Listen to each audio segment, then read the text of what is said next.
बहावलपुर में भी इंजेक्शन से बिनाई ज़ाया होने का पहला केस सामने आ गया है। ज़राए के मुताबिक बहावलपुर में बिनाई से मुतासरा शख्स ने बताया है कि 21 सितंबर को निजी अस्पताल से इंजेक्शन लगवाया था, जिसके बाद बिनाई चली गई। बहावलपुर की सीईओ डिस्ट्रिक्ट हेल्थ अथॉरिटी का कहना है कि डिस्ट्रीब्यूटर्स के रिकॉर्ड को भी चेक किया जा रहा है। अंकों के 2 निजी अस्पताल में इन इंजेक्शंस का इस्तेमाल हुआ है, जिसके बाद शहर के तमाम अस्पतालों के स्टॉक को चेक किया जा रहा है। दूसरी जानिब CEO health Multan doctor Faisal के मुताबिक इंजेक्शन से मजीद मरीजों की बिनाई मुतासिर होने के केसेस सामने आए हैं। एक हफ्ता कबल निजी क्लिनिक पर 7 मरीजों को इंजेक्शन लगाया गया। मरीजों की बिनाई कुछ हद तक मुतासिर होने का खदशा है, जिसके पेश नज़र मरीजों को दोबारा चेकअप के लिए बुलाया गया है।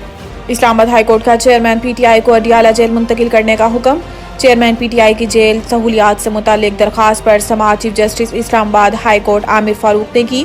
दौरान समाअत chief justice Islamabad high court ने रिमार्क्स दिए कि चेयरमैन पीटीआई साइफर केस में अंडर ट्रायल कैदी हैं और इस्लामाबाद के तमाम अंडर ट्रायल कैदी अडियाला जेल में होते हैं। अंडर ट्रायल कैदी को अडियाला की बजाय अटक जेल में क्यों रखा गया? जस्टिस आमिर फारूक ने कहा है कि तोशाखाना केस में इन्हें अटक जेल में रखा गया था, वो सजा मुअत्तल हो चुकी है। कल को आप रहीम यार खान ट्रांसफर कर देते हैं तो वहाँ से ट्रायल करेंगे। इस्लामाबाद हाई कोर्ट ने additional attorney general Munawar Iqbal Dogal से जवाब तलब कर लिया। चीफ जस्टिस इस्लामाबाद ने रिमार्क्स दिए कि कानून के मुताबिक इस्लामाबाद के अंडर ट्रायल कैदी को अडियाला जेल में होना चाहिए। चेयरमैन पीटीआई को अडियाला जेल शिफ्ट करें। साइफर केस चेयरमैन पीटीआई की दरखास्त जमानत की कैमरा समाअत की इस्तदा पर फैसला महफूज। साइफर केस में चेयरमैन पीटीआई की दरखास्त जमानत पर समाअत chief justice Islamabad high court Aamir Farooq ने की। दरखास्त गुजार की जानिब से बैरिस्टर सलमान सफदर, जबकि साइफर केस में prosecutor FIA Shah Khawar advocate भी अदालत में पेश हुए।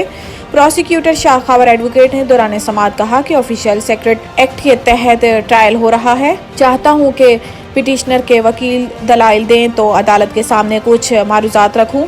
बैरिस्टर सलमान सफदर ने कहा कि इस बात से इनकार नहीं, ट्रायल ऑफिशियल सीक्रेट एक्ट के तहत हो रहा है।